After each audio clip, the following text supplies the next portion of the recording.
Halo semua, pada video kali ini kita akan belajar mengenai software Surpak. Jadi langsung saja kita ke aplikasinya. Untuk project yang kedua ini kita akan membuat kontur dengan metode DTM in layer. Mungkin sedikit mengulas di tutorial part 1 di mana ada raw data, kemudian di import koordinatnya seperti pada layar kan. Kemudian dari poin-poin koordinat topografi ini dibuat menjadi dalam bentuk digital terrain model atau DTM. Kemudian kita juga sudah bisa untuk mengubah warna, baik itu string atau warna DTM. Oke, jadi di part kedua ini kita akan membuat garis kontur dari data DTM ini dengan metode DTM in layer. Setelah di drag datanya, kita pergi ke menu surface, kemudian contouring, dan klik kontur DTM in layer. Nah, kemudian nanti ada dialog box seperti pada layar.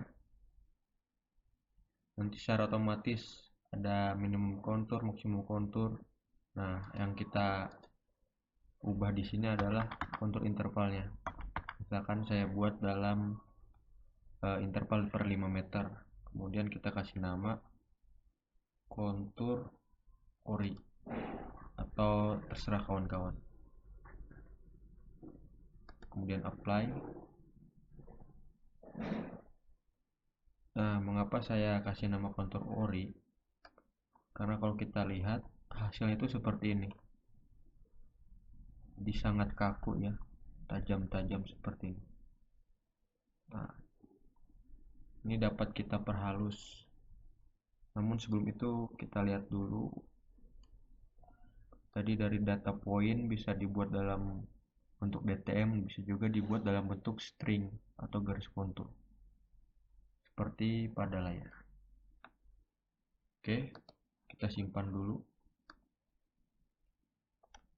Klik kanan, save layer, kasih nama kontur ori. Nah, kekurangan dalam metode DTM in layer ini kita tidak bisa membuat ini ya, indeks kontur. Jadi dia menyatu. Mungkin part selanjutnya kita bisa membuat kontur minor dan kontur mayornya. Oke. Kemudian garis kontur ini dapat kita perhalus. Caranya pastikan aktif di layer kontur ori. Ini kita singkirkan saja dulu supaya tidak mengganggu. Nah, caranya sama, kita ke surface, kemudian pilih contouring. Nah, pilih ini smooth string in layer.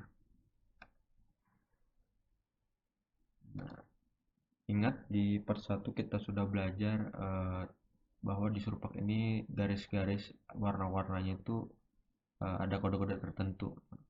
Karena di sini warnanya beragam ya, dari string 1 sampai sekian. Nah, kita isi aja 1 sampai 1000. Jadi supaya kena semuanya gitu. Supaya terselect semua. Kalau satu-satu kan ribet gitu ya, nggak mungkin. Jadi ini isi 1 sampai 1000 atau 1 sampai 999 juga bisa. Begitu juga dengan segmen ranknya. Nah, untuk number of line per segmen itu semakin tinggi angkanya itu semakin halus, tapi dia akan melebar dari garis asalnya seperti itu. Semakin smooth dia semakin agak jauh lah dari yang aslinya. Kita isi nomor 3, kemudian smoothingnya metode ini ya, kemudian apply. Kita tunggu.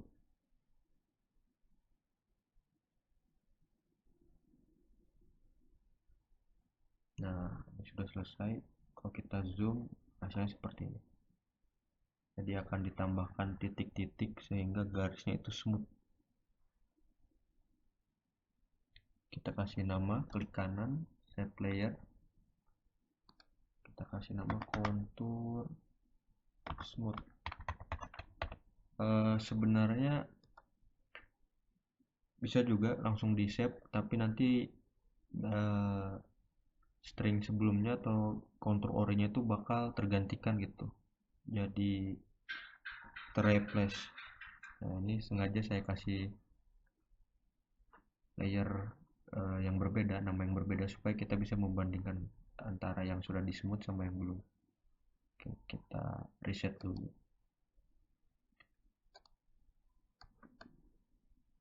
Kita lihat perbedaan. Nah, ini bisa dilihat, ini yang asli kan, belum di smooth. Nah, ini yang sudah di smooth. Pasti ada sedikit perbedaan karena dia diperhalus, entah itu lebih kecil atau dia lebih besar. Itu tadi pengaruh yang angka tadi. Kalau kita isi nomor 2, pasti dia akan dekat-dekat, dengan kata lain masih agak sedikit kaku gitu, sedikit tajam-tajam. Tapi kalau kita isi semakin tinggi angkanya, dia semakin halus, tapi semakin geser juga si garisnya, seperti itu. Oke, demikian, sampai jumpa di tutorial selanjutnya. Terima kasih.